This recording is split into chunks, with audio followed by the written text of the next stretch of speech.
was just a great sports weekend for Negative Nease. It's actually still ongoing as of this recording. But Friday night, the Hornets lost. It's supposed to be this game of the week. Some of the pundits were dubbing it game of the week. They lost 42-7. Of course, Saturday night, we all know what happened to the Volunteers. Just an embarrassing effort in the swamp.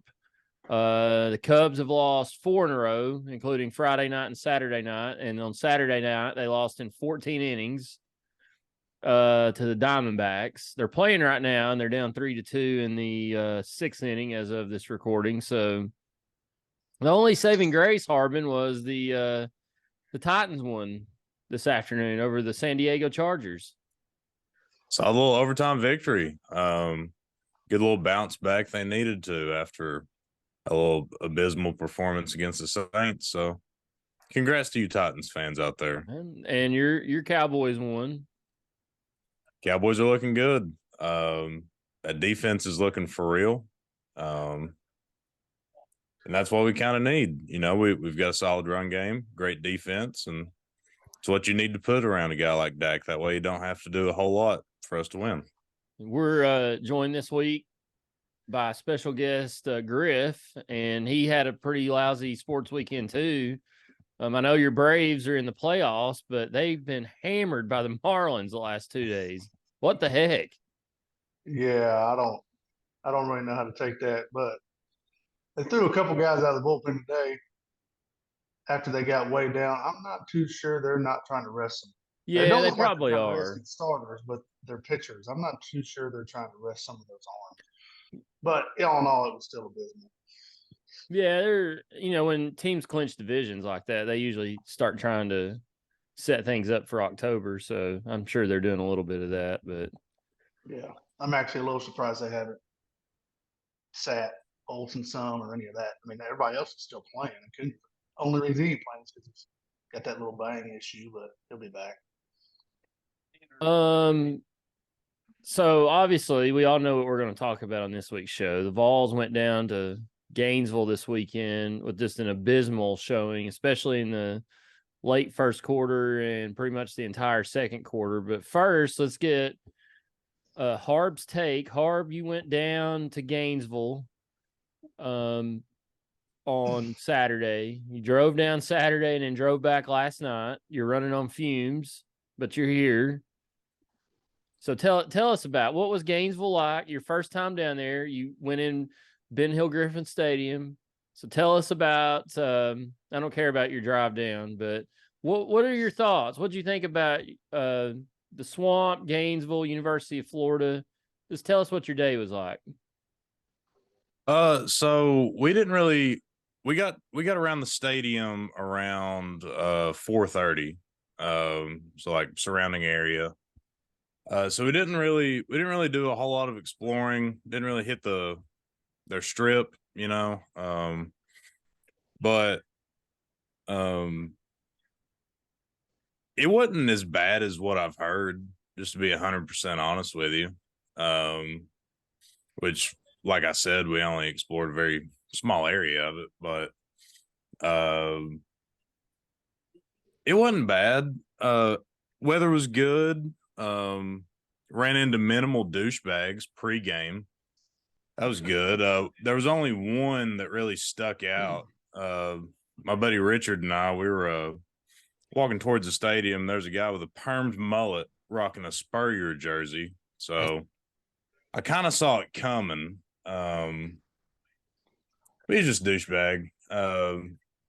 He's like, man, y'all look like shit this year. And I'm like, I'm feeling pretty good. And he's like, nah, y'all ass. And I was like, all right, what did he think they looked like against Utah? Yeah, I was just like, all right, man, whatever, kept it moving. Got in the stadium, had great seats, sat in the Tennessee section. Was in the corner over there by the band. Ben Hill Griffin Stadium's, it's interesting. I didn't really know what to expect. Obviously, I'd seen a lot of footage and pictures and whatnot, but it's got an interesting layout. Thought that was pretty cool. And it obviously got a little loud at times, which we'll get into. But outside of the game itself, I think the trip down was a pretty good one. And it was nice to check this one off the list. I just wish it could have ended up a little bit better than what it did. Well, I'm glad you got. I told you before we started recording, and I'm glad you got to check one off the list. I went there in 05, and then Griph and I and some others went in 07. I did see several people tweet. I'm glad that you brought this up. I saw several people tweet during the day that several Florida people came up to him and was like welcoming them to Gainesville and like, hey, how are y'all doing? That was not how it was when we were down there in 07. Griph can attest. There was an incident with Griph and his wife Chassie that happened, and of course that could happen anywhere. But I mean, the overall experience when we were there, it was rough. And even in 05 when I went, it was rough. And I saw you've told us your account, and I saw several on Twitter talking about it, and I was like, what has happened? Like, well, that's not the way I remember it. I almost feel like when we went, they were really good, and we were so, and they just knew that they were going to dog walk us. I don't think that was the feeling yesterday. You know, they probably had a little bit of confidence watching us play our first two games, but they didn't really have room to talk because they're not the ranked team. But man, when we went down there and they were, you know, that was their light years. I mean, they were above. They were great.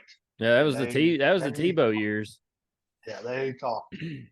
Harvin, when you entered the stadium, you walked down the main entrance in between all the tailgating people right there, like basically the main walkway to the front gate. Yeah, I did. You walked through there, and it was brutal. Yeah, it was brutal. It was funny. I mean, like every once in a while, like a drunk college kid would holler at obscenity, you know, and that's gonna happen literally everywhere, you know, whatever. But me and another guy, we had probably a 15-minute conversation with a Florida fan that legitimately was one of the nicest people I've ever met. You know, we had like a conversation like you and I would have before the game. He was like, how y'all feeling? I was like, honestly, I'm feeling pretty good. Which obviously hindsight, that feeling must have been gas, but it was fine. And it was funny because a buddy of mine's dating a Florida cheerleader, so he was tailgating heavily inside the blue. I was supposed to meet up with them, so I went directly through that area that you were talking about in front of Gate 7, I believe it is. It wasn't bad at all. It was odd before, and it changed a little bit after the game when we were leaving the stadium, but that's natural. You were in Georgia last year for that Tennessee Georgia game. What was the atmosphere like compared to that game? Georgia was 20 times as hostile as Gainesville was this year, which that Georgia game had a lot more hype to it. It was 1 versus 1, the AP won, the college football playoff won. There was obviously a ton at stake. But Georgia fans are just weird, man. If you're a grown man, you bark at somebody. Like, I don't even know what to say, but yeah, Georgia was 10 times as hostile. Florida really wasn't that bad. Dealt with some trash talk, but I mean, if you don't hear that at a game, then did you really even go? That's anywhere. Yeah, I'm sure they do that at Carson Newman. Yeah. Anytime Tusculum comes to town, it's a hostile environment at Mossy Creek. I tell you that. Well, I'm glad you had a good experience, except for the outcome. Excuse me, but you're running on fumes, no sleep. That is correct. I have not slept since Friday night. We're recording Sunday night. So we left Gainesville directly after the game, and we pulled in my driveway in Strawberry Plains at 8:45 a.m. on the money. And I walked in the house, jumped in the shower, threw my work clothes on, and I was at work by 10 a.m. And I got home from work about 6:30, and I feel like a nap would just not do me justice, so I'm just going to take a long snooze this evening after we get done recording. It'd probably make it worse if you took a nap, to be honest. Yeah, I thought about it, and I just got up and started moving around. I was like, I took a nap this afternoon, and I felt terrible when I woke up. I was just dragging around. It was awful. I should have just stayed awake. So let's talk about the disaster that was last night. Tennessee goes down to Florida, loses what? What was the final score? I don't even remember. 29-16. Yeah. Just absolutely pathetic. And I tweeted some thoughts. Harbin took over the Twitter yesterday, had some good content. And so I got back on there last night and started tweeting some stuff. But I just really thought coming into this game that Tennessee, this was such a big opportunity, not just from a win-loss standpoint, but just to show everybody in the conference, everybody in the nation that this program now is at a different spot than it was under Dooley, under Butch Jones, under Jeremy Pruitt, where, well, not really Pruitt because he never had like a turnaround, but we're in year 3 of Heupel. This is a game on the road, kind of a statement type game against a team. Your program is in a better spot. Your team is better on paper than they are. Go down there and win this game and show everybody, like, hey, Tennessee, and I think I said this last week, Harb, this is a game Tennessee wins, and they show everybody, like, hey, Tennessee they're going to be sticking around for a while. But we did the complete opposite last night. We came out, the start of the game was probably about as good as you could ask for. Florida drove down the field. We held them, finally stopped them on a third down. I don't know if we blocked that kick or not, but they missed a field goal. We didn't. It was just a shank. Just a shank. It looked like my 4-iron earlier in the day at Patriot Hills. And then we go down the field and score in 4 plays? I think it was 4 or 5 plays we scored. Yeah. Joe Milton was just pinpoint accurate. But then the wheels fell off right after that. Florida got the ball, drove straight down the field.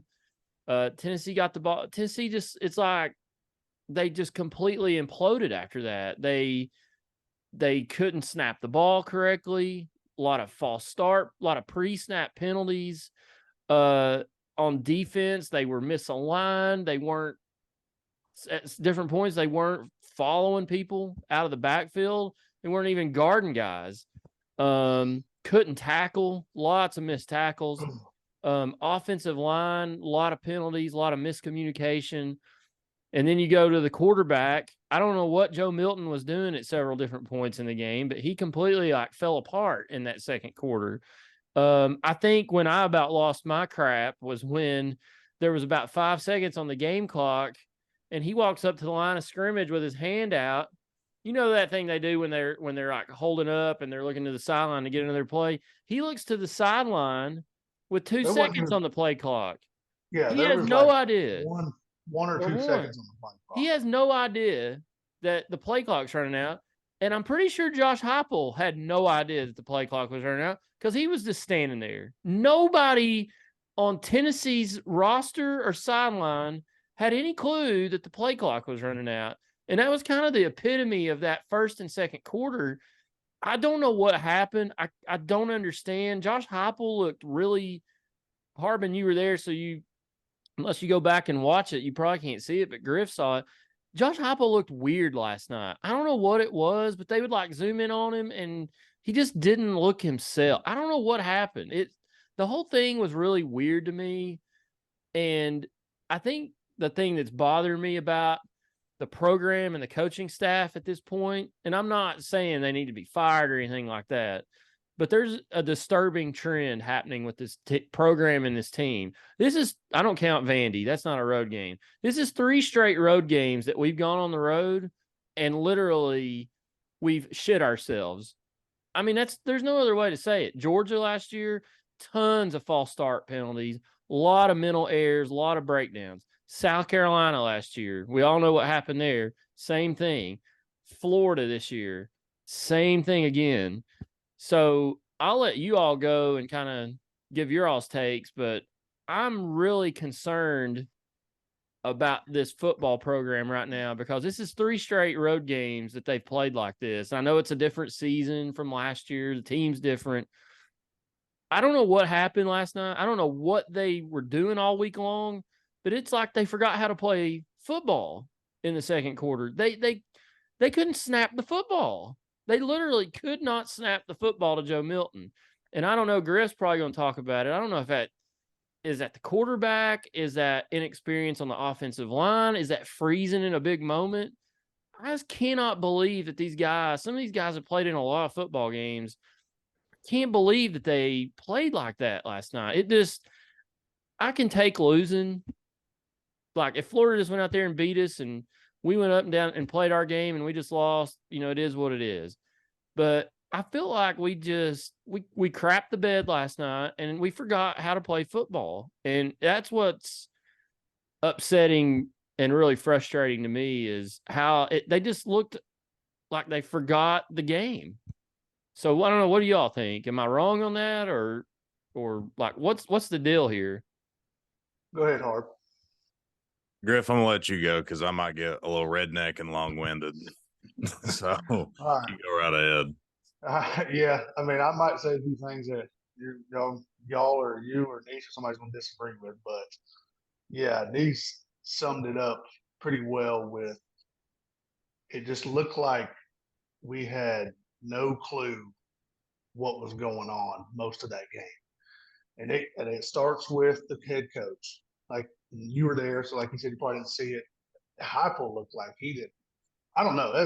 That right there was the worst, most undisciplined game that I've seen him coach ever. And the penalties, the bad snaps, the play calling was awful. I don't think we ran any other run play but a draw the entire game.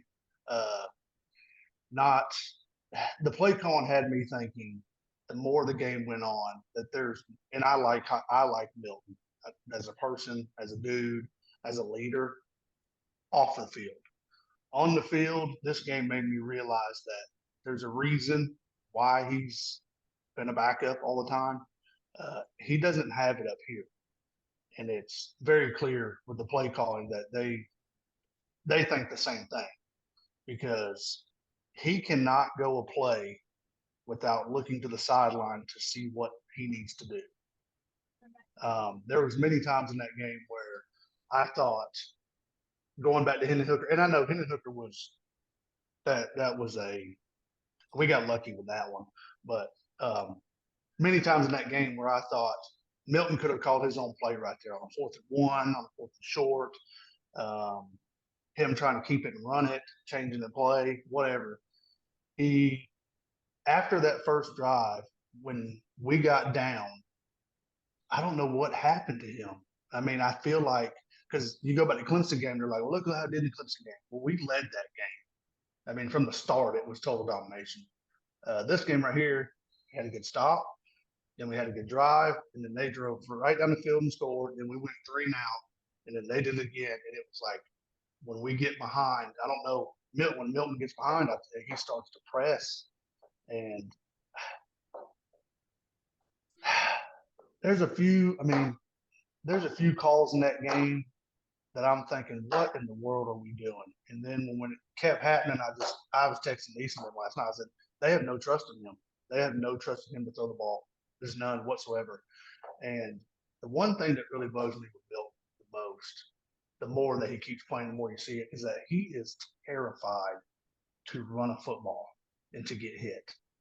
I mean, there was that one play on 4th and 1 that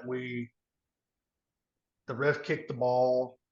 I think we had 2 short 4th down plays. The one where he kicked the ball, whatever, let him sub, whatever. There's 2 or 3 times in that game where Milton needs to get under center and say, snap me the ball, let me get this first down. You're 270 pounds of muscle. And he don't do it. And then we run a play that we've ran 97 times the entire game, a draw play that takes way too dang long with an offensive line that's getting beat. And we get hit for about a 3-yard loss. I mean, there's no toughness to him. And I mean, I think he's a tough dude, but man, it was deer in headlights with him last night. deer in headlights with him last night. And I said same thing for Heupel. I don't know, and I've never seen that with him before, but he looked like he had deer in headlights. And I don't know if it's because he doesn't have that quarterback back there that doesn't have it, and he can lean on that. And then the combination of them two just it's not working.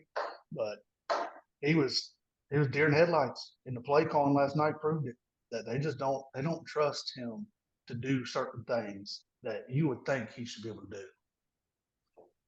And and I'm not putting the whole game on him, but he is the quarterback, and I am going to say those things because that was worse last night. And I think going into next weekend, you got to give Nico some playing time because you have to see what he's got. They changed that red shirt rule now to, I think, 4 games or something. He can play. You can let him play and not burn his red shirt. I mean, look at these other schools that are doing it. You've got to try it. After that game right there, you have to try it to see what you have.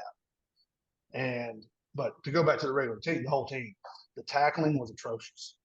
I don't know how many times I've seen us look like we tried to dolphin spear somebody at the side to make them fall. Kamal Haddon, I don't see how that guy sees the field. I've said that for the last 2 years with him, and the only thing I keep hearing from people inside is that they think he is the best quarterback they got. And if he's the best cornerback you got, we have a problem because he can't cover and he can't tackle, and he can't even run down a running back. So that's the tackling was atrocious. I don't know what Tim Banks has to do to fix that because usually I thought we do pretty good at hitting people. We have been in the future. That game right there was just, and back to what Nease said, that game was just weird. Like, it's like we didn't even want to be there. We didn't care. You can't get up to play Florida hard, hit somebody. Because I tell you one other thing right now, that Graham Mertz, that dude is about as lackadaisical as can be. But his butt got up for that game. He was pumped up the entire game. It didn't matter when they were down, nothing. That dude played his butt off. He ran circles around Milton. And you would not think that would be the case. But undisciplined, terrible tackling, and quarterback play and play calling. That was those are the 3 things that I was mind blown. All right. I'm gonna start by saying that was either the worst. I'll be fair and say that was the second worst Tennessee game I've seen in the Josh Heupel era. And unfortunately, I've been in attendance for number 1 and number 2 in my book. Obviously, the first one was South Carolina last year.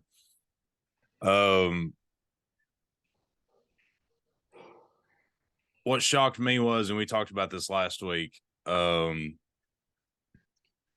thought we'd be able to run the ball on them and we'd be able to stop their run after seeing what we had done against inferior competition, obviously, but also seeing what they had done against Utah.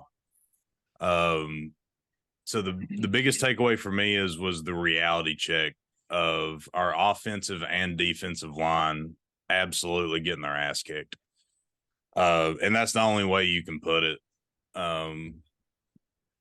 Tennessee rushed for 100 yards on 30 carries.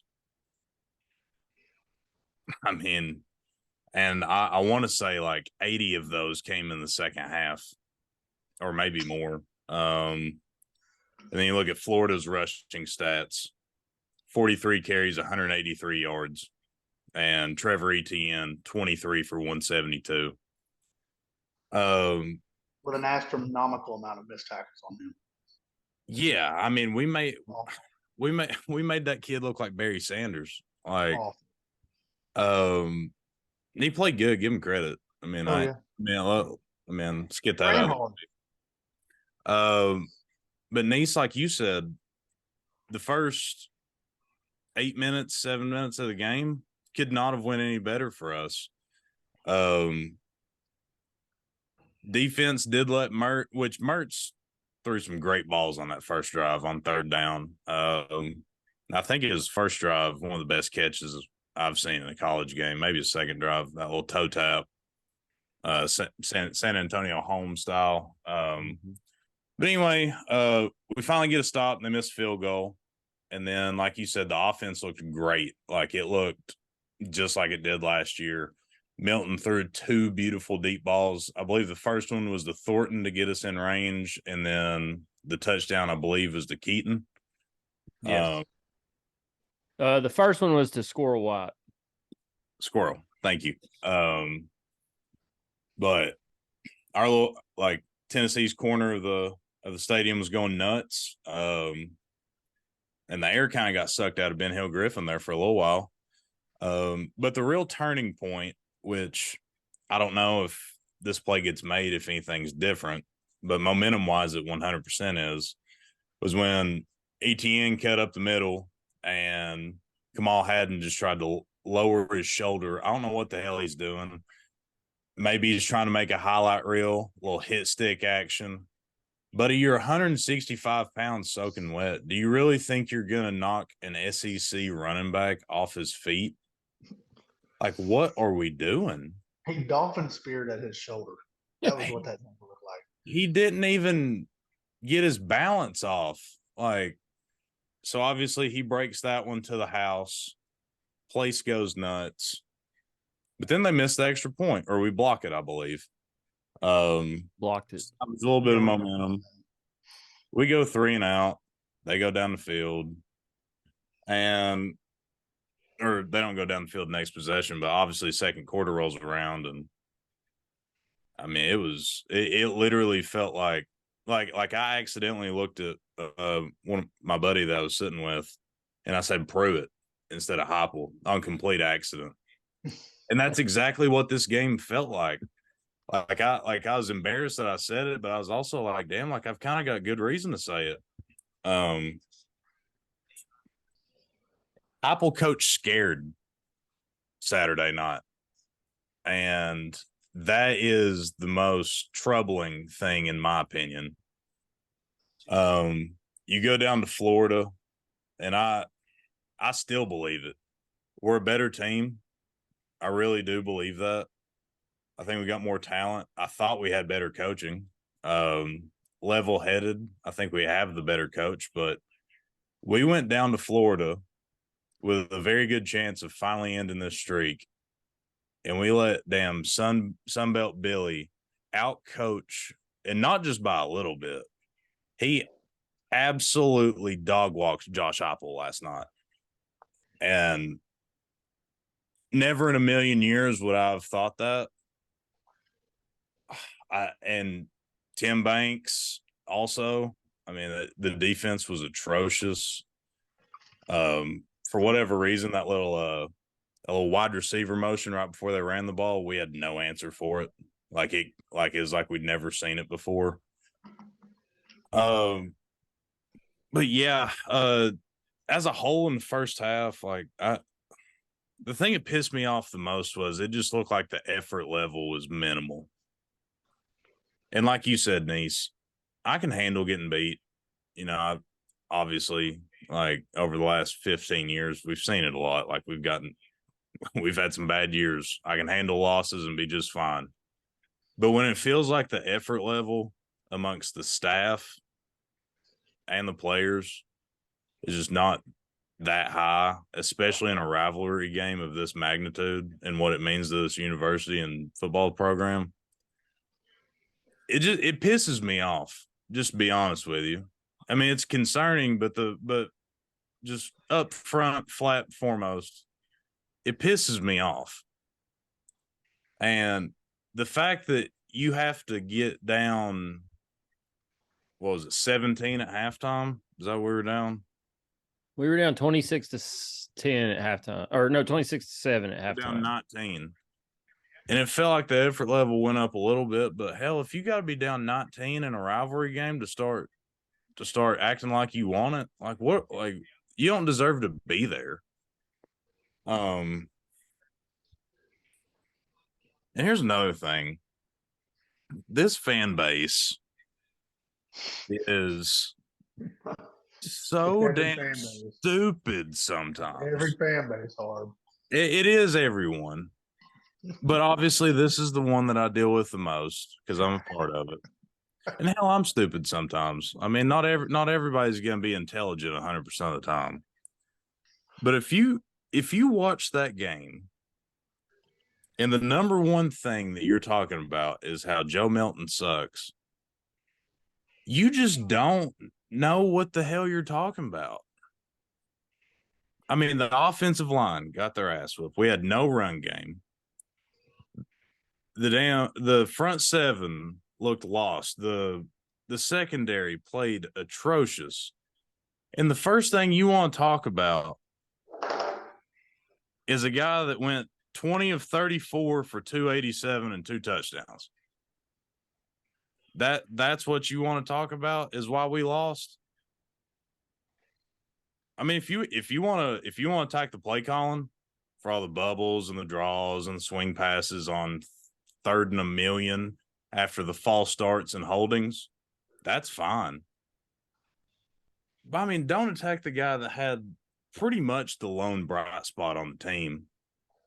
Like, it makes no sense to me. I'm a ride with Joe Milton because he's rode with us. He was named the starter day one in 2021 when Heupel came around, and he got benched because he was playing bad. He could have easily pouted and transferred somewhere where he knew he was going to play, but he stuck around with us. And he waited his turn, and he worked his ass off, and he got the starting job back. And then you get on Facebook, which I know Facebook is – I'm not even going to get into that. The guys are saying bench him and start looking towards the future. I mean, hellfire! It's week 3. So I'm glad you brought that up. Yeah, no, I don't disagree with what Griph said. I don't disagree with what you said. I have seen so many, and Griph has too. Harbin, you're a little younger than us, so you've not seen as much as we have. But I saw Peyton Manning go down there twice and crap the bed. The whole team looked like they hadn't played football before. Turnovers, even in England, they did it. So I'm not ready to pull the plug on Joe Milton yet. But I think if this trend continues, say they come home next week and they struggle offensively against San Antonio, I'm still not ready at that point, but it's getting close because at some point, Joe Milton, it's like Burkhart said last night, like, this dude is what he is. He's a great athlete.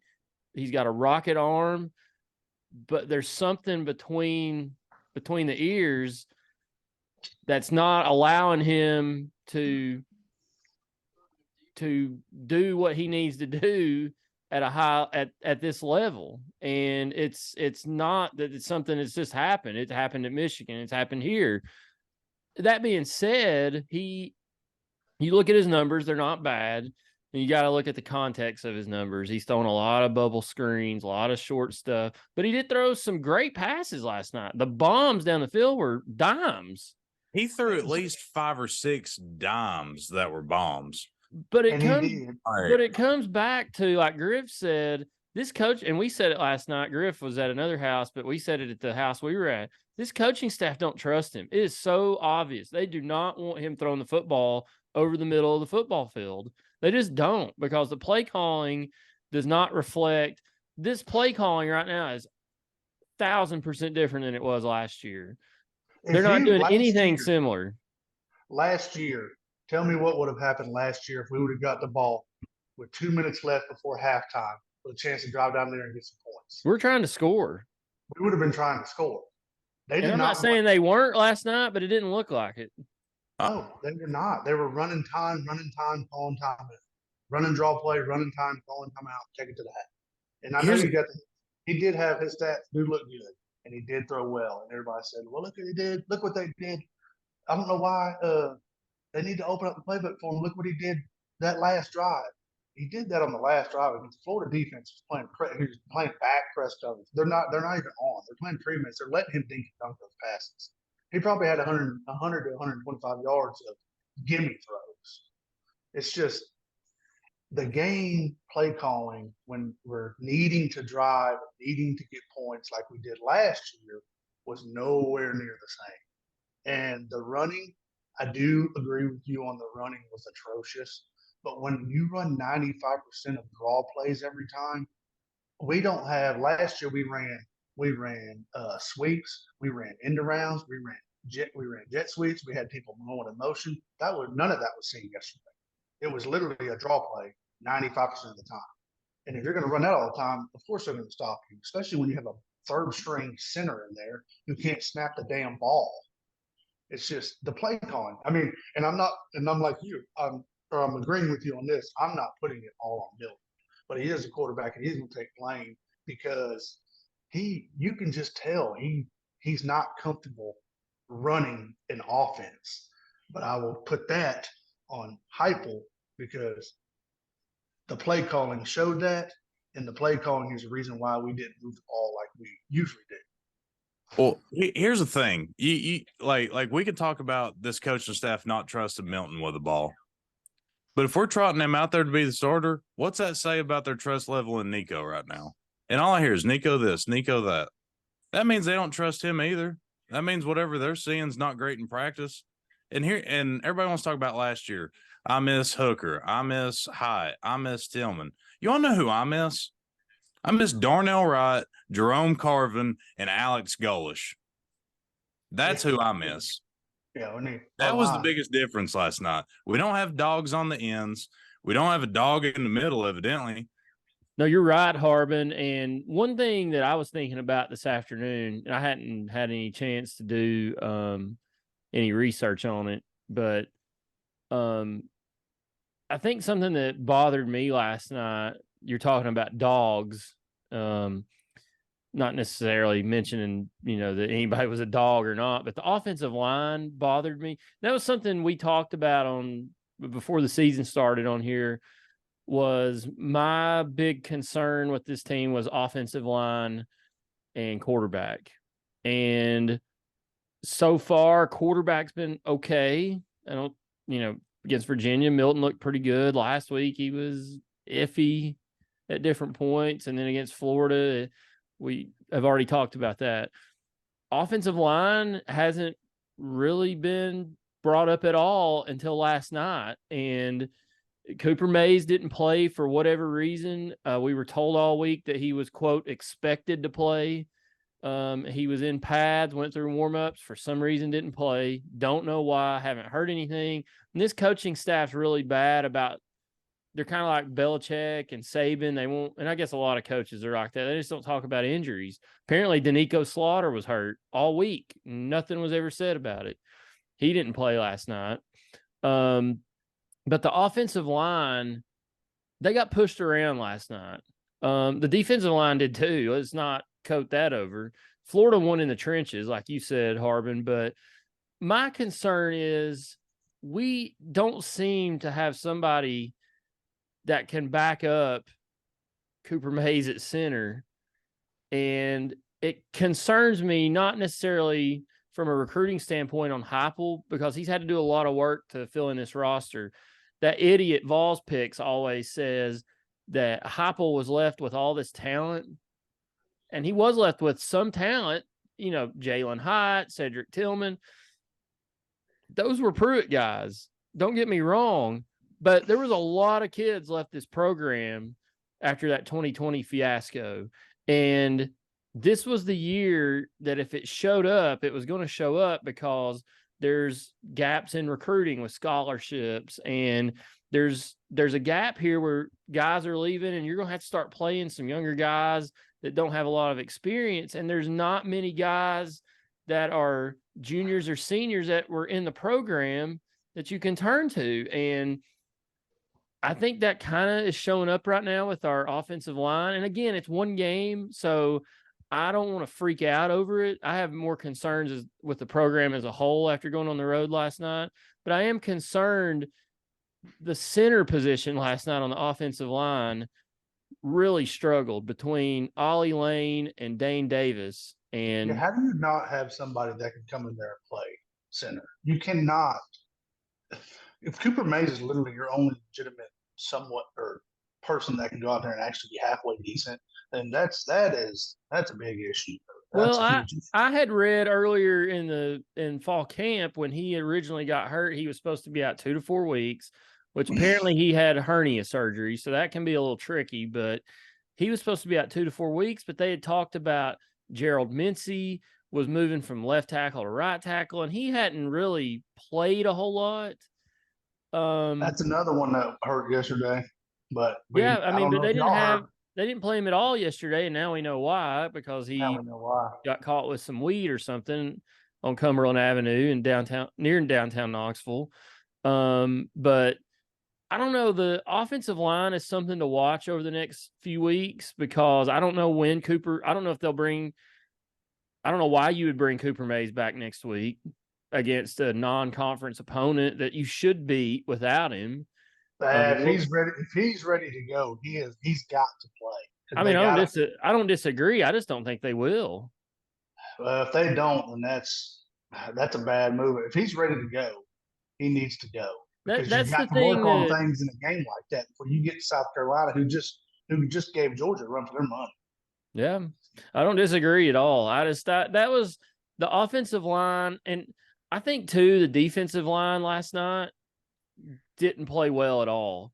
At different points they had some moments, but the way they had looked the first two games, and I know it was against two bad teams, Virginia and Austin Peay, but they were constantly in the backfield in those games, putting pressure on the quarterback. They did none of that last night. And I think a lot of it may have been scheme too, but Florida only rushed 4 guys multiple times last night, and our offensive line couldn't block them. Now our defensive line, and we'll talk about the officials later, but I don't know how many times Tyler Barron got held last night and they didn't call it. So there's other factors that go into it besides not playing well. But I just thought still intact. Yeah. I just thought up front we got pushed around, and it was just a microcosm of the entire team last night. They were deer in the headlights and a lot of confusion up front, and I've got some concerns about our offensive line right now because of depth and performance after last night, because I'm not saying that they won't bounce back, because I'm kind of glad they're playing a team like San Antonio. San Antonio's supposedly was supposed to be a pretty good football team, but they've struggled out of the gate. So it'll be interesting to see how we bounce back, and I think we can, but last night was concerning at those positions for me, Harbin. Well, I mean, I don't even know if I've hit the surface level on concern as far as decision making from the top down to the bottom goes. The obvious one, in my opinion, did Dylan Sampson die? I was about to bring that up. I was just reading that. Is he still on the roster? Dude, there has to be is he hanging enrolled? Is he hanging out with JJ Peterson and Gavin? I mean, he must have been on the books to have an over-under of 4.5 touchdowns. Hopper must have took the under, so he ain't playing no more, because he ain't seen the field since Virginia. Listen, man, like, and I don't get I know his one game. Now, I'm not a running back guru by no means. You can time my 40 time on a sundial, but he's clearly better than Jabari Small, is he not? I understand Jabari Small has the experience and he's played a lot of games, so you trust him with the football. But that running attack in the Virginia game with those three was so good. And Sampson's got game. Like, I don't know if he had game last year and he didn't play a lot. I don't know if he's pissed somebody off, if he's got a bad attitude, which I'm not making assumptions about the kid. I don't know what it is. Like how does he not play? And here's another thing. I don't like attacking these boys personally. But Kamal Hadden playing the whole game. Why? He makes us, I mean, he's a laughing stock to the media, to the country, to hell to us. I mean, he sing. I mean, I think Harbin. It goes back to what I was just saying. They've recruited pretty heavily at defensive back the last. Okay. Yes, and I was going into that point. If you're going to recruit that many, why are you not going to at least play a few of them that are actually going to go out there and give us some effort and try? I'm totally fine if we send a true freshman out there and he makes a mistake or two, but he's out there trying his ass off. He's actually playing. He's actually hitting. He's actually form tackling.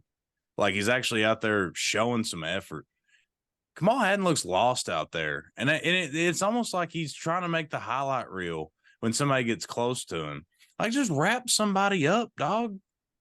He Like I showed said more. earlier. He showed more heart trying to fight that offensive lineman after the game than he did trying to tackle ETN last night. Yeah, but it goes back to what they hear. You know, if you listen to Swain and all those guys, on the talk show, it goes back to what I was saying earlier. They say, shocking. I've heard it more than once. They say he's the best corner they got, Well, then and that's that's bad. That is bad. And another thing, is Peely that good? Oh, that was another one. They are going to. I knew they would miss him.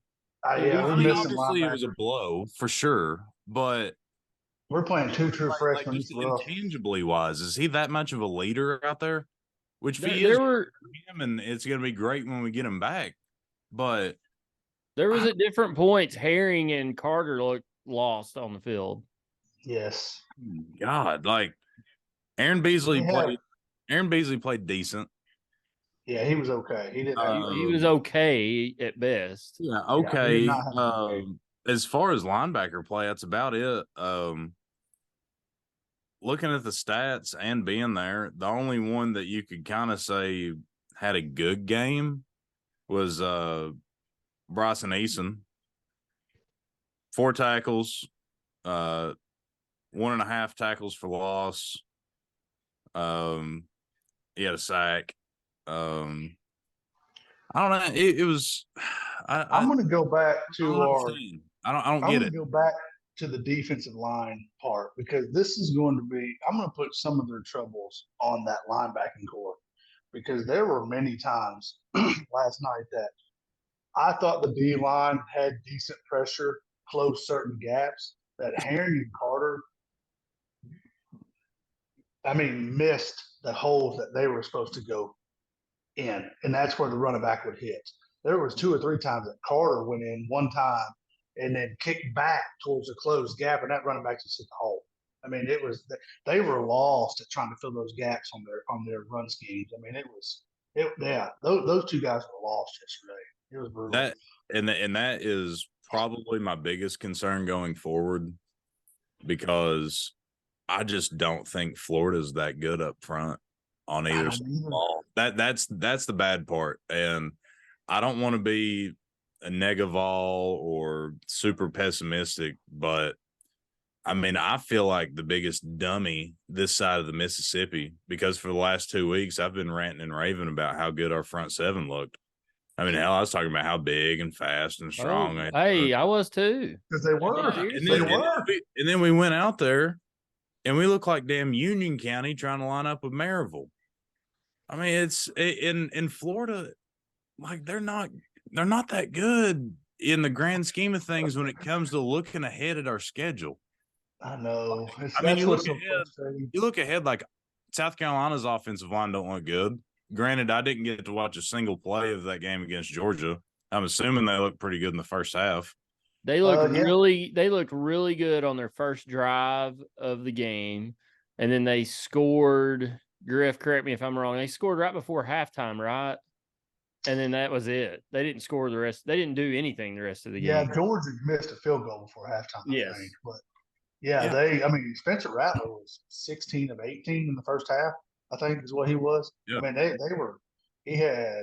they played well. The second half, though, they fell apart. They didn't score again.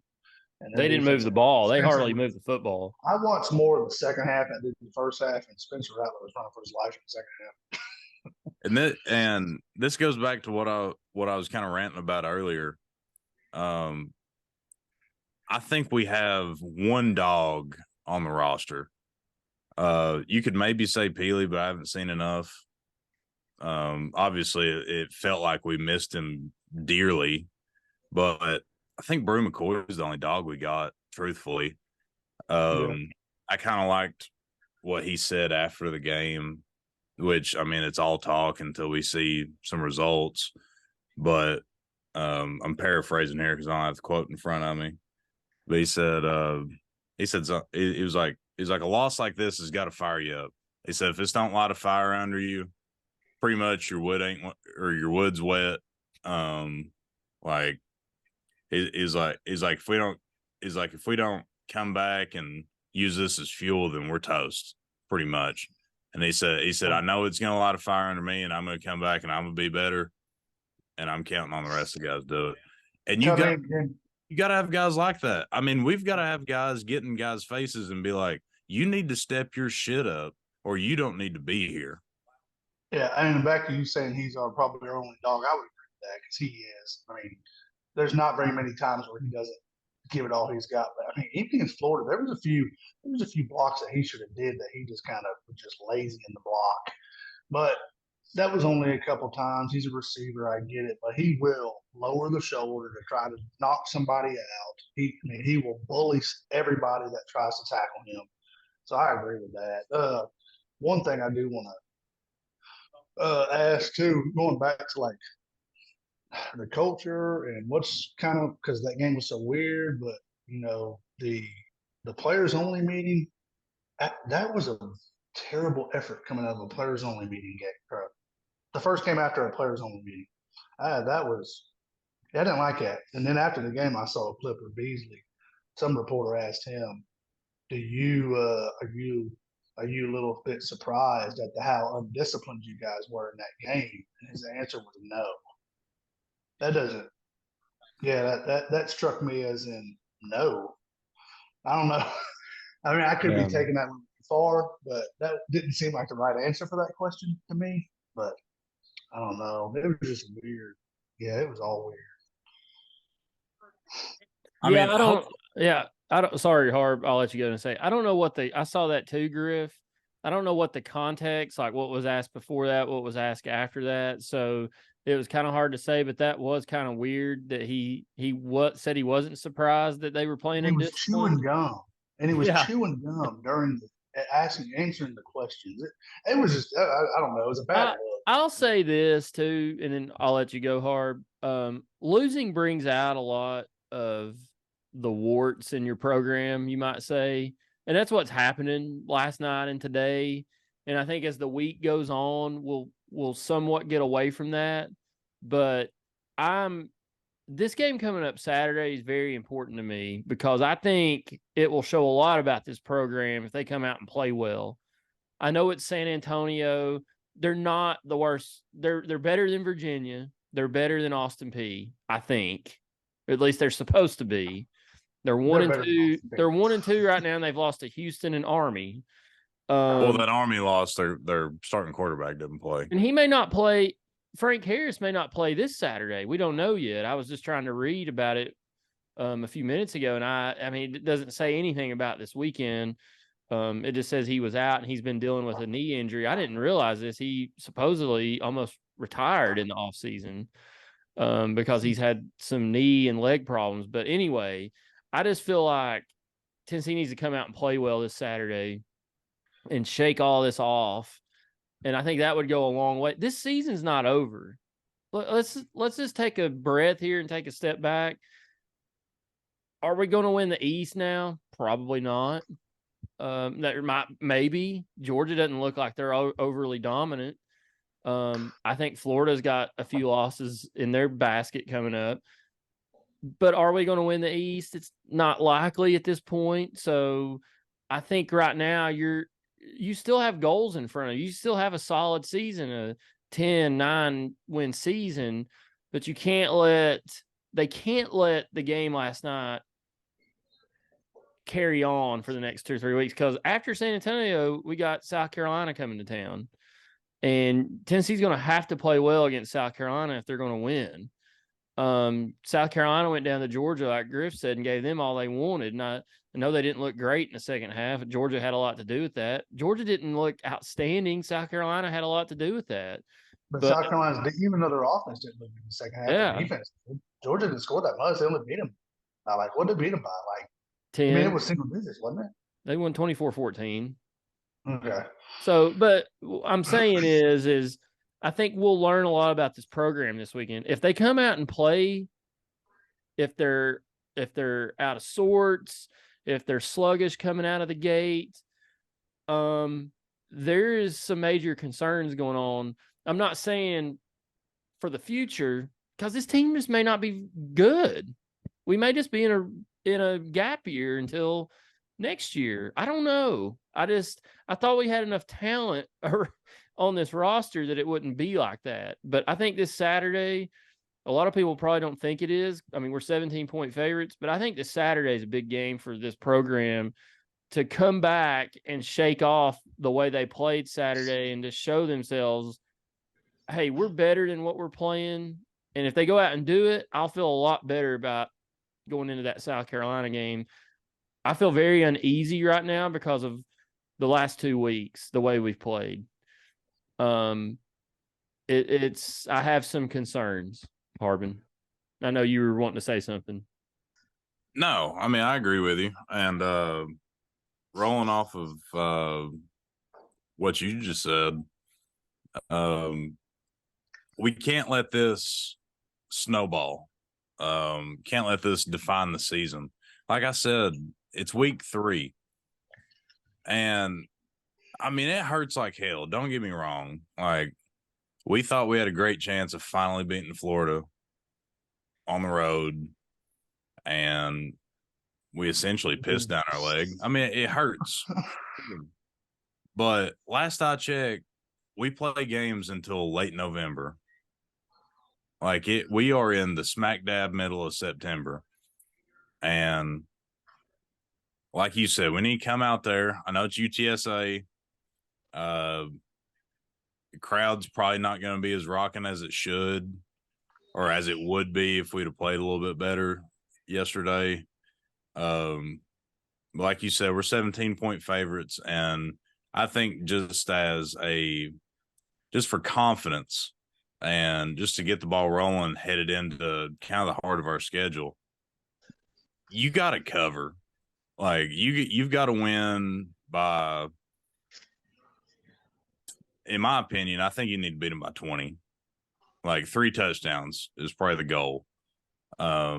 Just to be like, okay, like, that was a fluke. That was whatever. Like, we're back at home. Like we can do this. Because if we play around the level that we did last night throughout the season, we're going to look dumber than hell. And the national media saying that we were a flash in the pan 1-year team last year is going to look real smart. And we have the potential to prove them wrong. I mean, you look ahead, if we figure things out, South Carolina A&M, we have a great chance of winning both those games. I don't know what's going on with Alabama. But they don't have a quarterback. Yeah, I mean, that's looking like a very winnable game, but it's on the road. I mean, you can't go down there and piss down your leg. I mean, you'd think we'd have a little bit of confidence against Florida because we beat them last year. But I mean, we played scared and we were coach scared. And that kind of summarizes my concern. And hopefully, starting at the top, Heupel gets his aggressiveness back. Hopefully he wakes up at some point and he's like, look, you may not be talking about Milton. You may not be what we had last year, but you're what we got. And by God, I'm going to put my trust in you because that's what we got to do. Just let him do his thing. And if it don't work out, it don't work out. But you can't have the guy that you're trotting out there and just not trust him personally, especially with the play style that we play. And especially if we don't get the running game rolling. I mean, you got to do something. If you can't run the ball, I mean, that's what we were saying. That's what we were saying last night. And in the second half, you kind of saw it a little bit. In the first drive of the game, we played up tempo like we always do. Get to the line of scrimmage, run a play. After that, for the next quarter and a half, it was constantly check to the sideline, call out an audible, run the play, get up to the line of scrimmage, look back to the side. There was no rhythm, no tempo, and that's what this offense is about, is a lot of rhythm. And it's like running system in basketball. They don't, in system, Harbin, you witnessed this firsthand. They didn't run up the floor and look back to the sideline and reset. You run a play and go on. And they did not do that last night. In the second half, they kind of got back to that, and you saw a little bit of success. I mean, I think we beat Florida in the second half. Florida got ultra conservative, but Tennessee beat them in the second half. I'm not talking about just on the scoreboard. I think we played better than they did, and not that we played well in the second half, but I think we played better than they did. We were just too far in too big of a hole. But they have got to get in a rhythm. They got to let Joe. They got to take the reins off and just say, they just go out, like you said. If he throws a pick, he throws a pick. Okay. He's not thrown any picks. He threw a pick last night, but I do count it because that was a stupid decision. But I'm talking about like true passes. He's yet to throw one here at the University of Tennessee. I kind of want to see him throw one over the middle. Who cares if you throw a pick? Yeah. I mean, I do care, but they're not even trying stuff like that at this point. Yeah. It's like you said earlier, Griff. You feel like Milton don't necessarily have it up here, whether it's confidence or trust in himself or just simply knowing what to do in certain situations. I think a lot of that comes with the coaching staff not necessarily trusting him the way that they trusted Hooker last year. You know, like, I mean, y'all played organized sports growing up. I mean, when a coach has confidence in you, that helps you. Most people. I mean, some people have it wired to where they want to prove coach wrong, whatever. But when you get to this level, if your coach don't trust you, I mean, hell, he's probably thinking that he don't trust himself because of that. I mean, I can see that, but there's like going back to like the second half in that game last night where Nease, we did like our defense gave up a field goal, and at one point into the fourth quarter they had like 50 total yards of offense. Florida did. I mean, did they drop back, maybe play a little bit of conservatives? Yeah, but they were still running their stuff. Our defense played a lot better in the second half, and then but there was that time going back to this confidence thing. There's too many times in this game where he would drop back for passes. And once again, I'm comparing him to Hooker, and that's not fair to him. But it is kind of fair to compare this aspect of it, that if you're moving around and you're seeing nothing, take off. Go get some positive yards. And he never does that. Very, very rarely does he do that. He doesn't like to run. And that's where the toughness and the confidence in yourself, that's where it shows to me. It's like you're not tough up there to be able to, okay, nobody's here. I'm going to pull this. I'm going to run. I'm going to work my way for 6 yards, 7 yards, and then make the next down a little bit better. He will either just throw it away, take a sack, or if he does run, the sight of somebody coming, he'll slide. I mean, there was 2 times in that game where he took off running, got about a yard, and somebody was coming up on him, and he like laid down on the ground. He didn't even try to like get any more yards. And that's just frustrating to me for a guy like that. But the play calling for the second half, well, we had a chance to come out there because we had a chance to cut this thing to a one possession game pretty early into the second half. Whenever we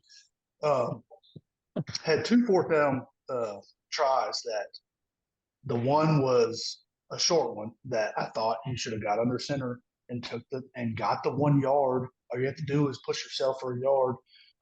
They took too much time to try to run that play, and it was a simple draw play that takes too damn long to run. And then there was another one went for 4th down where he threw the pass, or he rolled out and he threw it out of bounds, when that's not going to get you anything. There's nowhere like if you throw it out of bounds, 100% chance that you're not going to get the first down. But if you try to run it or you try to throw it to somebody, you have someone with a chance to get the first down. That's what I mean. You don't have it up here. I don't think, because we can go back 2 years ago. Remember the game, the last play of the game where he took off running He and ran out of literally bounds. lost on 0, and he ran out of bounds. You have no chance of doing anything to run out of bounds. He was scared to get hit. And that's where the mental toughness part and just the quarterback knowledge. Like I don't think he's not a smart quarterback, but he's not very good at like this offense is a little too fast for him to get things to keep things going and being able to check and change and look and audible. It's just I think it's too much for him. That's where I'm at on that. I think the biggest thing rhythm wise is anytime we kind of got something going last night, it's hard to get in the rhythm when you have a false start or a damn holding call on first or second down after you got something going. I mean, if you get a little chunk play and you get a first down and we try to get up there and hurry, and our left guard jumps or we get a dumb little holding call, I mean, you're never going to get rhythm going like that. If you're going forward 6 yards and back 10, one every 4 or 5 plays, it's just never going to happen.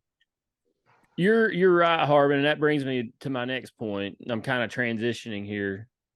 Not me transitioning, but the show transitioning. Breaking news. Whoa. Where was I? Oh, sorry. So the officiating last night, that is not why we lost the game.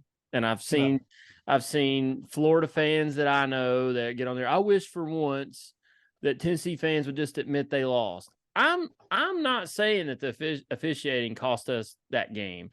But there was different points, especially in the second half, where the officiating affected the flow of the game and possibly how Tennessee was moving the football on a drive, and they had a fake crackback block called on them, and they had a first down, and it pushed them back, and they ended up having to punt.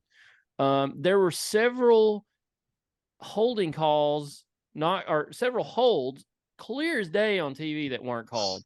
That stuff adds up at different points. And I'm not, Tennessee had several false starts, a lot of penalties, self-inflicted wounds.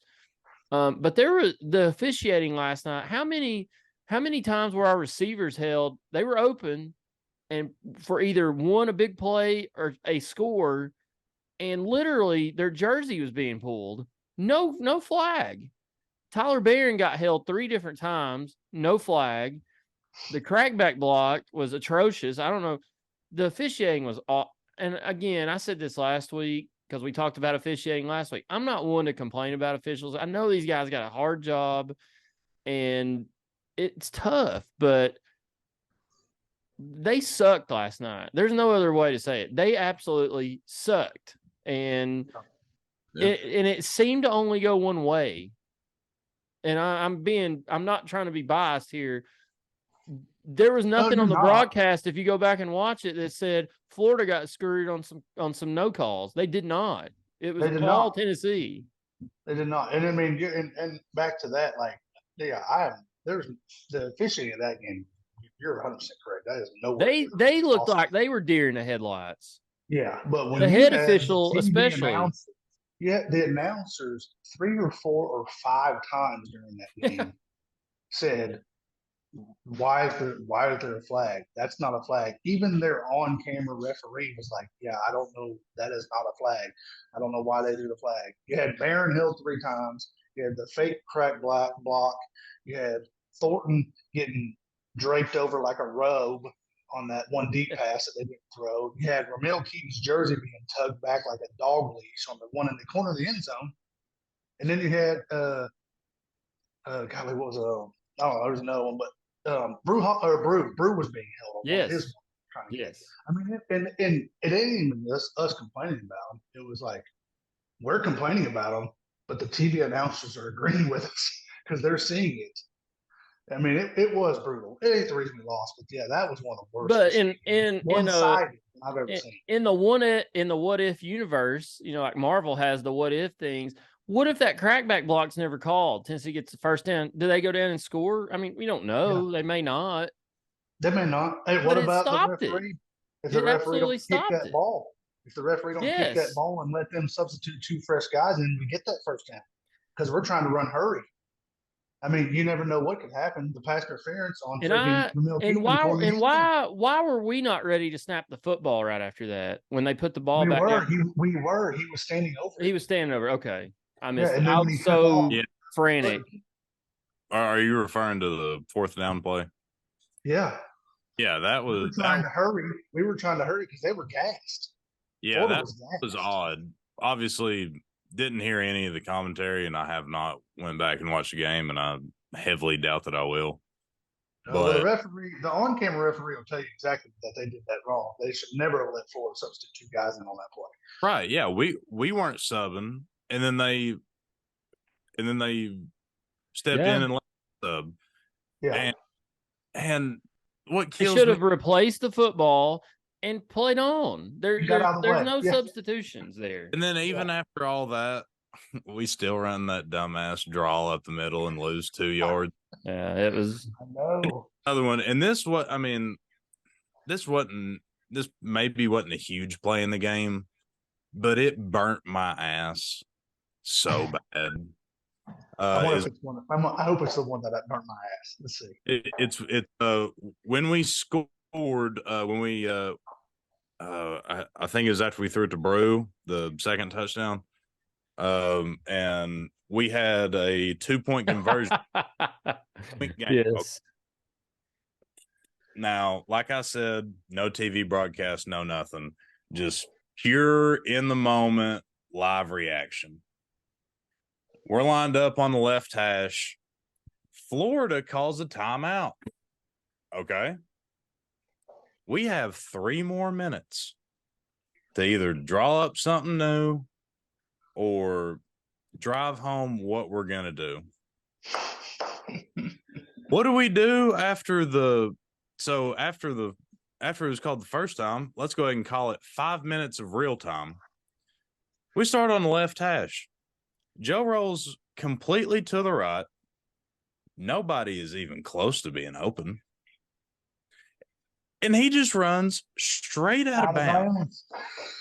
Oh, Man, yes. he should have let go of it. But after 5 minutes, that's the damn play that you draw up.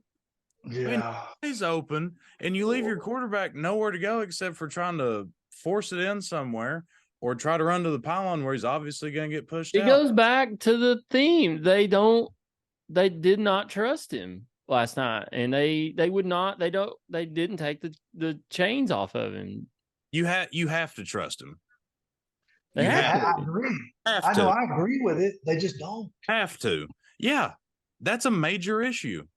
If he's quarterback and you ain't pulled him yet, and you don't trust him, which I heavily doubt that if he's not pulled by now or by next week, I doubt he will, unless we just lose 3 or 4 in a row and we have nothing to lose and we start playing whoever, trying to figure something out and try to get something going into next year. You have to trust the man. He's your starting quarterback, and he's been here this is his 3rd year on campus. He knows the offense. Like he knows the player personnel that's been there the whole time. Like, you have to trust him. And if trusting him leads us to something that's not great, then it is what it is. Because if you're not going to trust him, it's not going to be great either way. And I don't get it. I truly don't get it. I would rather go down swinging, slinging, throwing picks, whatever, as opposed to running effing draws and bubble screens on 3rd and 14. Every single play. In a mother bleeping rivalry game I mean, if you're not going to throw it down the field on 3rd and 11 against Florida, when are you ever going to do it? Yeah.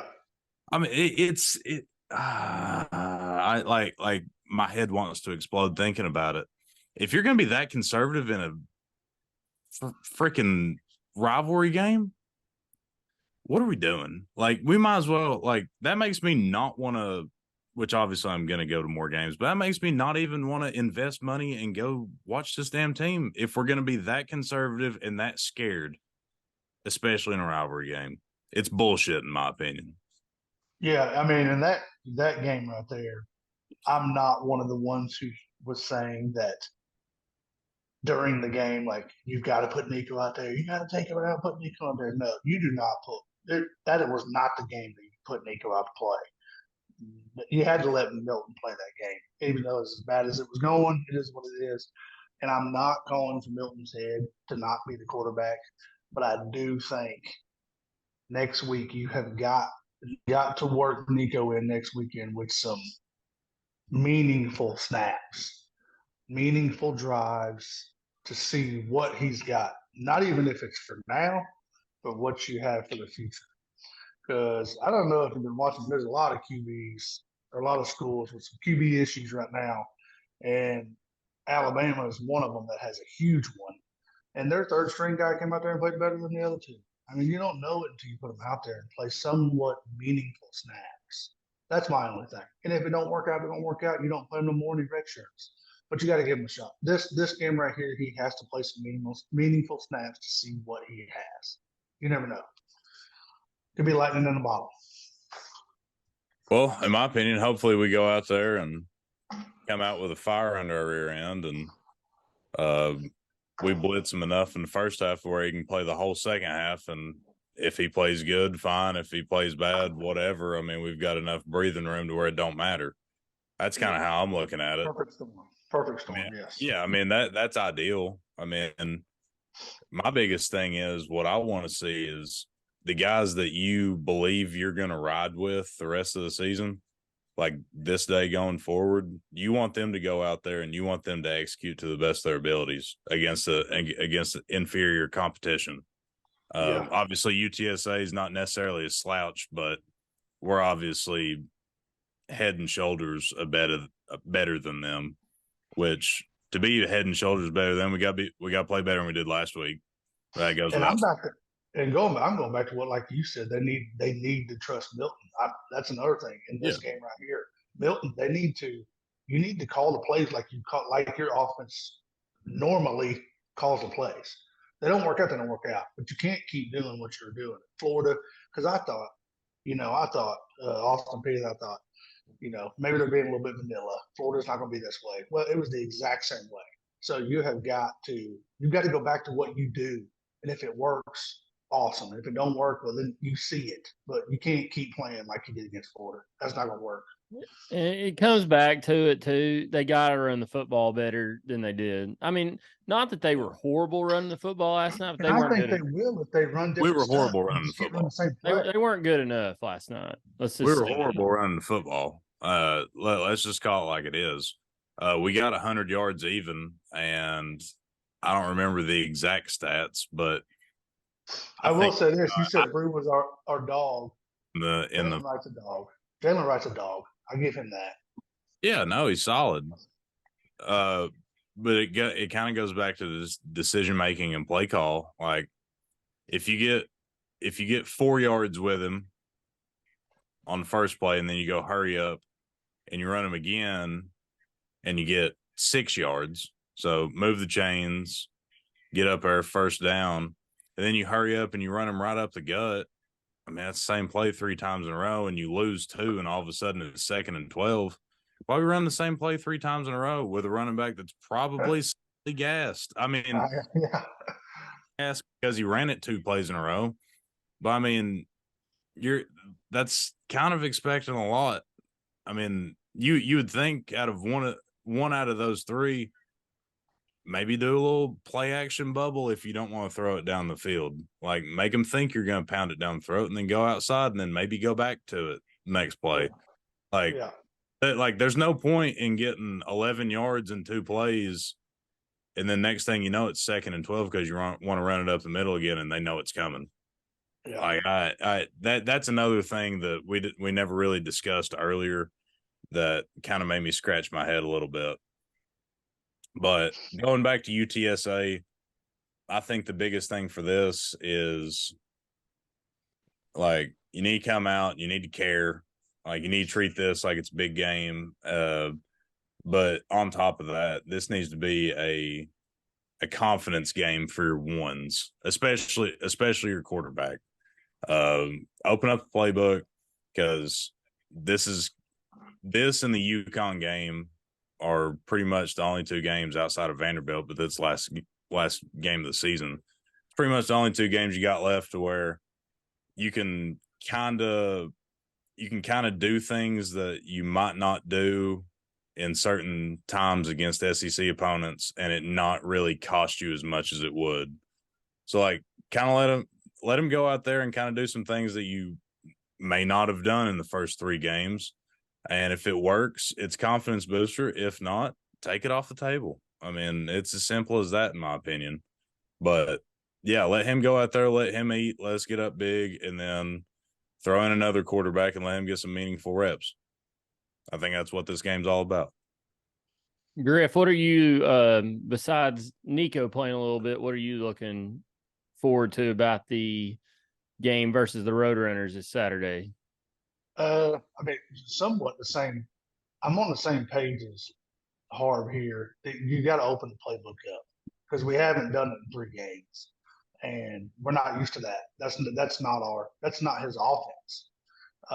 You got to open it up. You've got to move the ball around. You've got to, I mean, and I don't know if this is a case of him in trouble or being in trouble or whatnot, but you've got to get Sampson in there. You've got to get Thornton the ball a little more.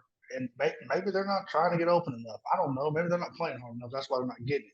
But I want to see us, same as Harb, open the playbook up, run some sweeps, run some end arounds, run some rollouts, throw some deep balls. I mean, open it up, see what you got, because after that game, you have 3 straight games of, I mean, teams that can play. I mean, you got to see what you have now.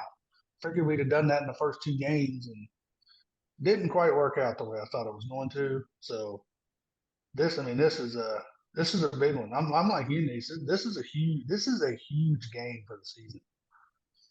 And Yeah, because your next 3 games, I mean, just look at our next 3 games. Home against South Carolina, home bye week, home against A&M, and then at Alabama and at Kentucky. That's the next 4 games after San Antonio. So they're going to learn a lot about this team here in the next month. I mean, are we okay, and are we going to bounce back, or if they come out and play better against San Antonio and clean up a lot of the mistakes and do what they're supposed to do, then we'll have a little more confidence heading into these games, because those are big games for those teams too. South Carolina's going to be wanting to win. A&M's definitely going to be wanting to win. Alabama's going to want revenge for last year, and Kentucky's definitely going to be licking their chops. But if we come out and play poorly again Saturday, there's going to be a ton of question marks heading into that Carolina game in a couple weeks. The Carolina game is going to be huge. I mean, not just for them because of what happened last year, but for us. That stadium, I mean, it should be, even though we did lose to Florida, that stadium is going to be cram-packed wanting to throat punch South Carolina. You can't go out there and lay an egg in that game. You got to figure out what you got. So how do y'all think? Do you think we come out and play better against San Antonio, or what's your all's thoughts on the outcome of the game? I'm looking at the matchup predictor. ESPN FPI has this 86.4% chance to win. I thought the initial line had Tennessee as -17. I'm looking at it here. It's -20 now, so it may have gone up since it came out this afternoon. But Tennessee's almost a 3-touchdown favorite in this game. What do you think we do Saturday? Go ahead, Harb. What I think we're gonna do versus what I want to do, don't know if it's the same thing. Well, we all thought that we would beat Florida, and that didn't happen. Yeah, and I mean, let's be honest. It's probably a little bit of wishful thinking, but I mean, we tried to just not overthink it because we were the better team. But it's like Day said in the group chat the other day. You never pencil in Florida as a win until you actually see it, and it sucks that it's that way, but it is what it is. But looking ahead to this week, I do think we bounce back. I really do. I don't know if we open up the playbook. Unfortunately, I think it might be a lot more of the same. But I hope we do. And we can't start like we did against Austin P in this game because the crowd will get redneck extremely, extremely quick. Like if we get a false start or a holding and it's 3rd and 11 and we run it up the middle, that place will crumble to the ground. Yeah. I mean, it'll be awful. The fans are going to come into the stadium Saturday. We're going to be on the edge a little bit, anxiously waiting to see what we do. And at the first sign, if we come out flat and a little lackadaisical and continuing the trend we've seen the last 2 games, I promise you'll hear boo birds. And I can't say that I blame them. We expect more than what we're seeing out of this team. And I demand it because I thought we were past this rebuilding stuff. And I'm not saying that I'll be sitting there booing them, but that could happen Saturday if they come out flat. Now, to be fair, I do think we are past the rebuilding thing. Myself included. We may be overreacting a little bit to this, which is natural. I mean, this is one of the 3 games that we care about the most. Probably the number 1 game, really, or number 2. Number 1 to me. Yeah, and it's one of the 3 games that our head coaches get graded on success-wise. I mean, just nature of the beast. It's how it is. Yep. We may be overreacting, or I don't want to think this way, but it may be a sign of things to come. And I truly hope it's not. And my gut feeling says it's not.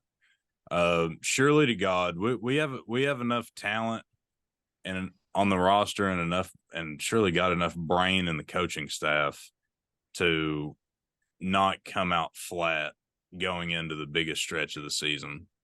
So with that being said, I do think we come out amped up a little bit. I think we try to step on them early, kind of break their will a little bit early, a little bit of a red ass treatment, so to speak. And I think Joe plays.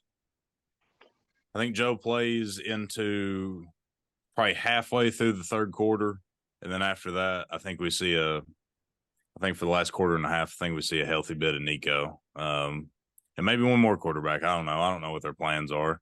I'm not even going to pretend to act like I know, but I expect us to come out and kind of look like we did against Virginia. Put up some points, and like you said, I mean, covering is the benchmark. I think that is the very least of what we should do in this game, just kind of prove it to ourselves and to the rest of the conference in the country, really, because nobody's taking us serious anymore after that Florida game. Everybody's acting like we were the most overrated team in the country going into this week. And be honest with you, if we don't show them anything in the next week or so, hell, they might be right, So I do think we come out and look better, get back at home, kind of get in the swing of things. I think we put up something in the 40s. I think we give up something in the teens-ish. I think we get a little bit of momentum headed into South Carolina. I mean, we're going to need it. That's kind of crazy that I'm saying this going into the UTSA game. I didn't think I'd have to be saying that going into this game. But that's what I'm saying. Like, they need to come out and play well and win this game and go to 3-1. And they've still got a lot in front of them. Win the next 2 SEC games after this. You're 5-1 going to Alabama. And Who knows? I don't know who they play between now and then.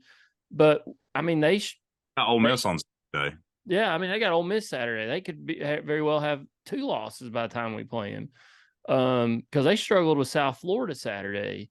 But there's still a lot to play for here, so they can't dwell on this. They got to, as the cliche is, you got to flush it and move on. But I hope that's what we see Saturday. That's what I'm going to be looking for. Yeah, I mean, my expectations for Saturday, I do think we'll win the game, but I am a little bit nervous on how we'll play offensively. And until they show me something different, if they show it to me, then I'll eat my words. But I'm a little nervous on how we'll play offensively. I mean, I think we'll do okay because you're playing against that. You're playing because who you're playing. But I'm like Harb. I don't know if they'll open. I think they should, and I hope they do. But I don't think they will open up a playbook in this game. But if you're not,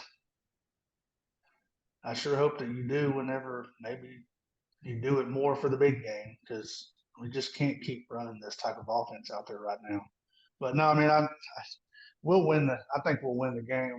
I'm like y'all. I'm seeing us in the 40s, them, and it'd be a lot like the Virginia game. I mean, you said it was a 20 point. I mean, I have a feeling we'll cover that pretty good, but I want to see more in the offense. And until they show it to me, it's got me a little nervous. I'm not gonna lie.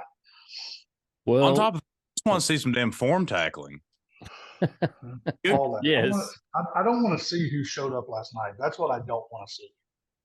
Honestly, and this probably won't happen either. I would like to see a good amount of the young DBs get some playing time.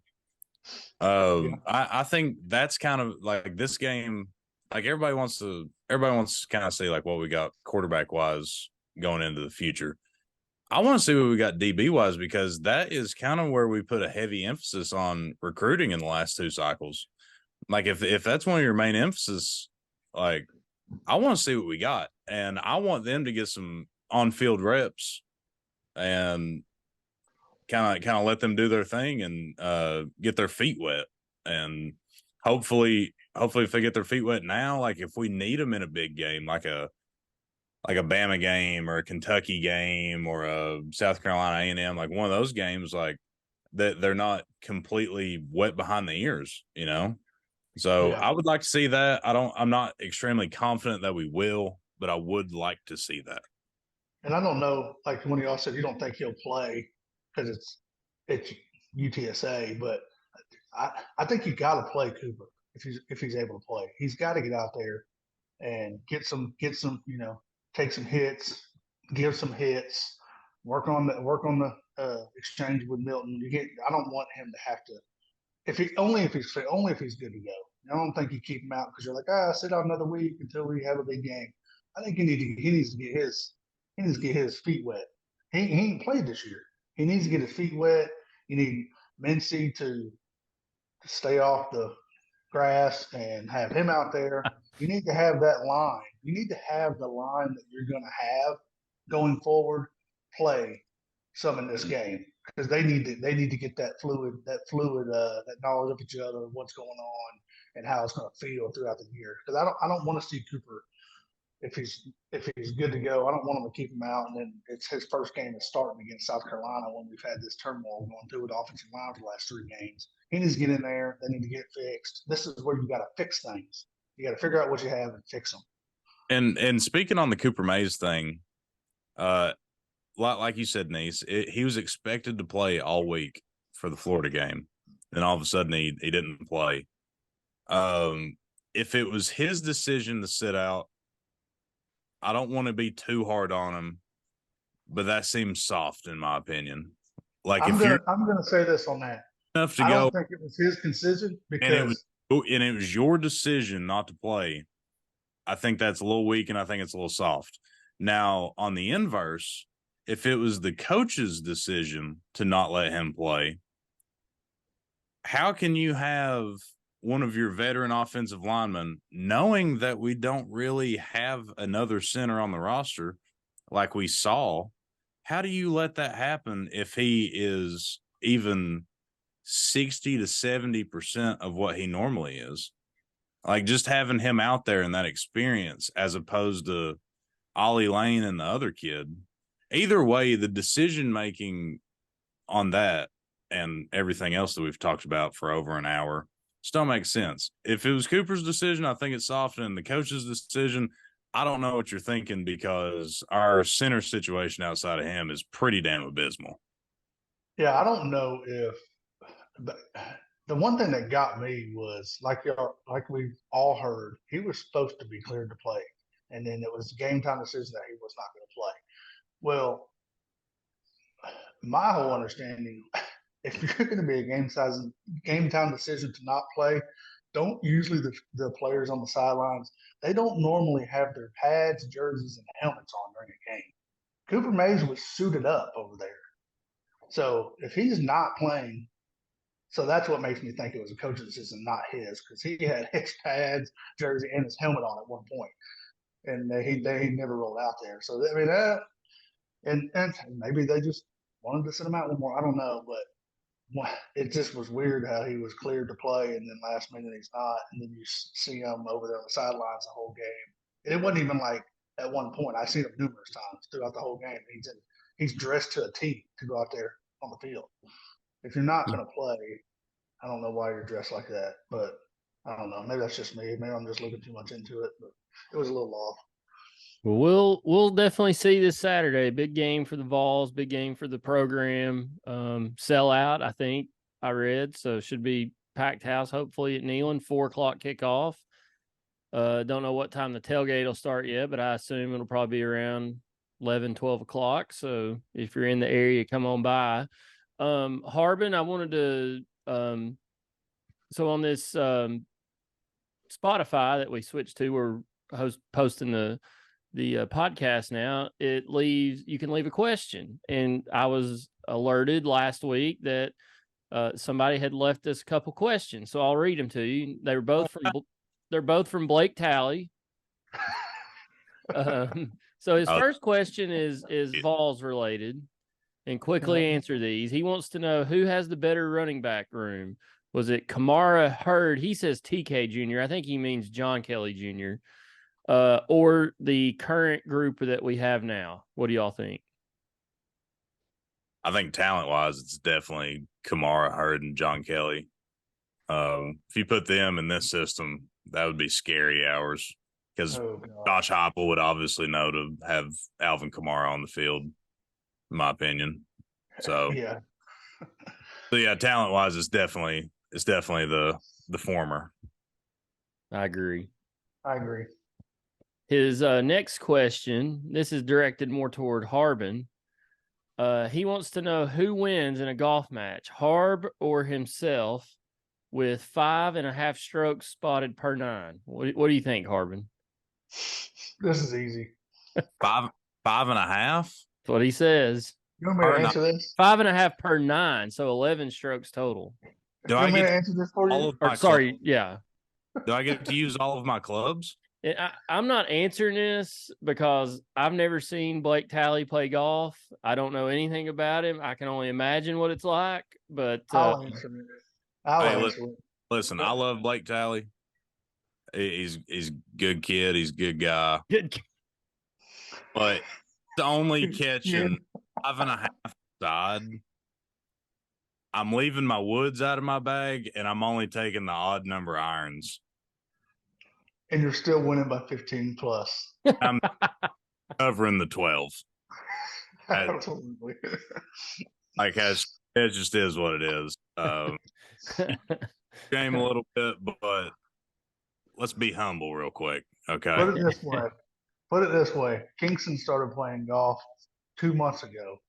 And if him and Talley went out and played Ruggles right now, Kingston would beat him by 5 strokes. I would agree. Just 5? I mean, Kingston's still learning. Well, hell, if Kingston I thought he would beat him by more than that. If Kingston Harbin's talking. by 10. Do what? Kingston shoots 90, has a great chance of beating him by 10. All right, Blake, thanks for the questions, but next time maybe think a little harder on them, okay?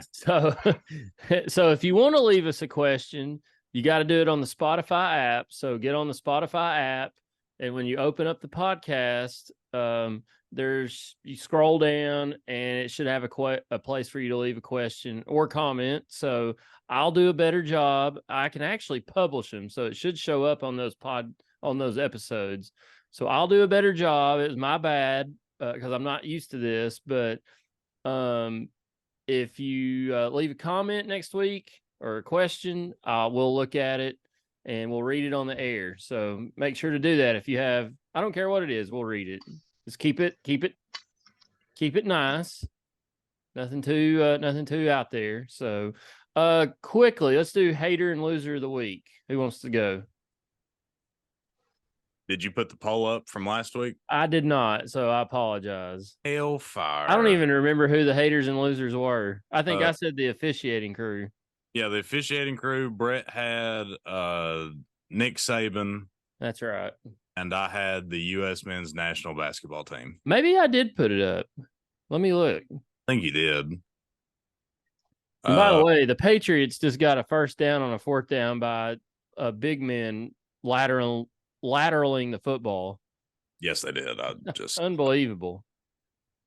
Griph, since you're special guest, would you like the honors of going first? Sure. I didn't have too much time to think on this because I forgot that y'all did this. So it's just I did not put the poll up, by the way. I know you did. I don't see it nowhere. There is one thing that really ticked me off in that Florida game. And I'm going to, just for this 1 week, he can change it. He can change. But my loser of the week is Josh Heupel for calling a timeout with 5 seconds left in the game. In a game that you should have just went to your locker room and took the L like a grown man instead of calling that stupid nonsense timeout that made us look, God, I don't know what that made us look like, but it made us look awful. And then it caused what it caused, and it led to a whole mess of Kamal Hadden doing more of Kamal Hadden things. And yeah, I was really ticked off at that. So I'm going to retaliate on this one. Maybe it looked different on TV, but I'll tell it to you from my perspective. So Florida's run the clock out. They kneeled it out. Game's over, obviously. Well, their whole sideline's jumping up and down. Half of them's come out on the field. Well, the clock got down to, 7 seconds, I believe. Well, Billy Napier calls a timeout. And I was like, okay, maybe get some seniors that don't play out there to kneel it out. Maybe that'd be cool. Like, get them in a rivalry game. Like, maybe that's what he's doing. Well, all he did was pretty much get his team more time to jump up and down, and they came out on the field and whatnot. And if I'm not mistaken, after the timeout was over, he also took a delay of game to keep it going, which was extremely petty in my opinion. Like, yes, you whooped our ass. You deserve to celebrate. I'm not knocking you for that at all. The timeout was iffy. The delay of game is just chicken shit, in my opinion. And in my personal opinion, I think it was just Josh Heupel being petty back. I think he's like, all right, if you're going to be a prick, I can do it too. And then, obviously, you had Mertz running around because there were 7 seconds left on the clock, and he's trying to run the clock out. But obviously, he's not down yet. So we laid the wood on him. Probably ain't the best look, but I mean, he's still up. He's not down. And then everything that happened after that, obviously, was a sore look. But I think Heupel was just retaliating because of Billy Napier being a little chicken shit and not acting like he'd been there before, in my personal opinion. That's how it looked in person. I don't know how it looked on TV. Well, it didn't look that well on TV because I don't even know. I'm not too sure I knew that Napier called timeout. So. He did. 1,000,000%. He did. They didn't say it on TV, but he did. No, okay. He 100%. They didn't say it on TV, and I was so pissed off walking around that I was not in a good mood anyways. And then I saw let's call a timeout with 2 seconds left, and that really ticked me off.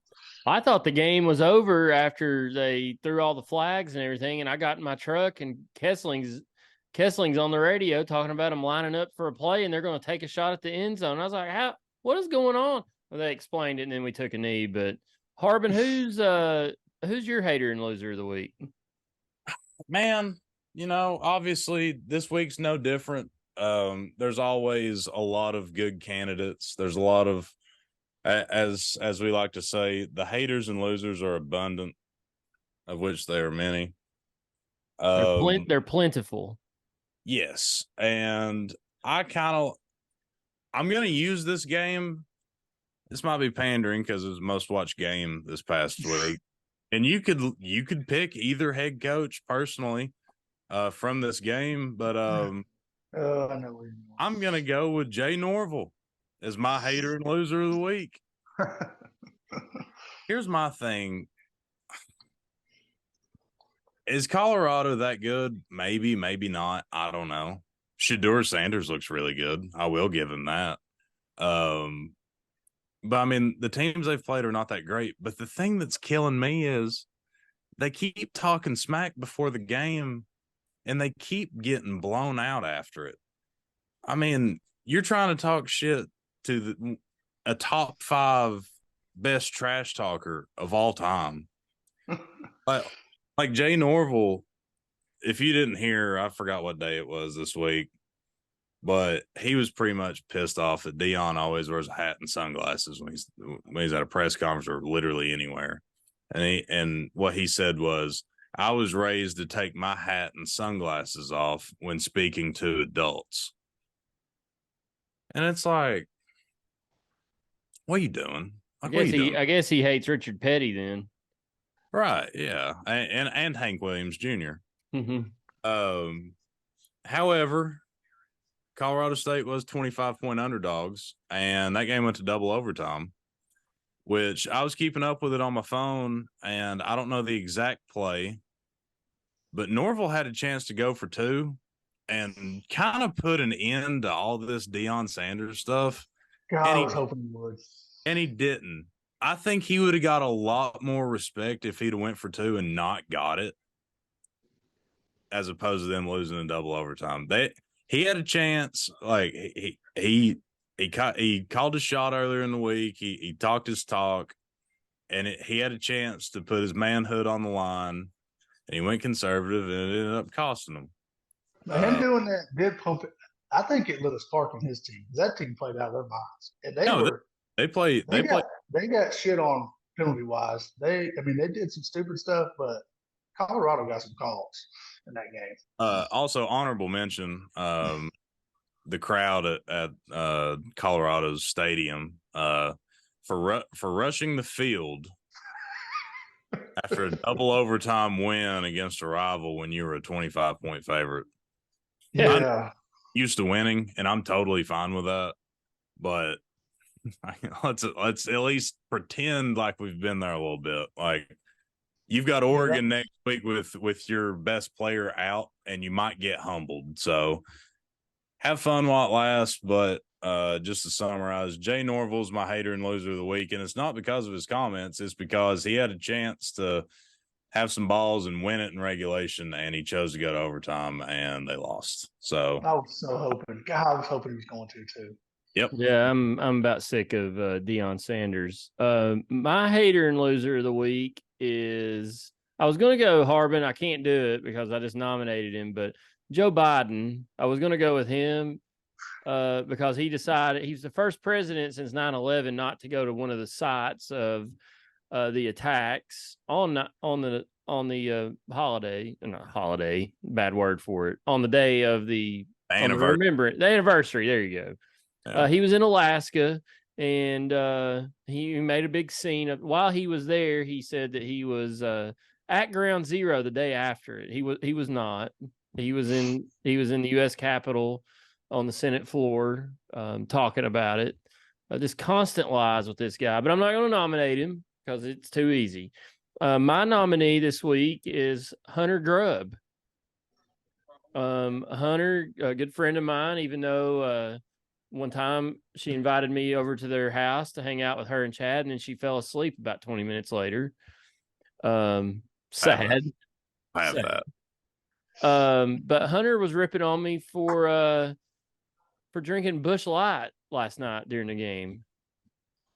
What's and wrong? started making gagging noises when I showed her what it was. Just unbelievable. I mean, what's wrong with Busch Light? That's what Chad even said to her. Is it too cheap? She was drinking some kind of tea. Too cheap for her. It's too cheap for her. I can't remember the name of the twisted tea she was drinking, but it was some kind of hard spike tea. I'd hate to see the look on her face when she sees Grub rip into some natural light. That's what Grub was saying. My goodness. Just unbelievable. I can't believe it. Wow.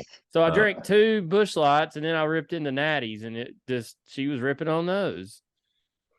Jeez. Sad. Not even like you had Milwaukee's best or anything. No.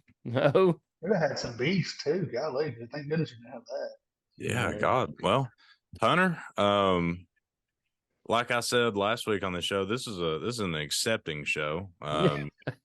Welcome people of all walks of life, and that includes beverage preferences.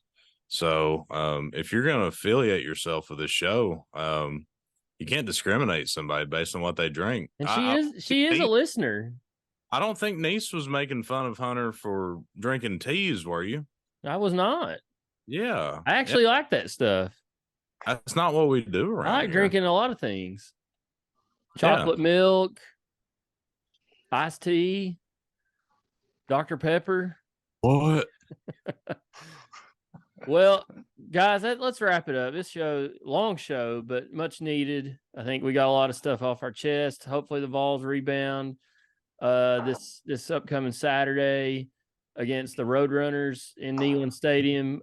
If you're down that way, come by and see us at the tailgate in C8 before the game. I'll have a special guest with me this week from a small town in South Carolina. We'll be there. First time this year.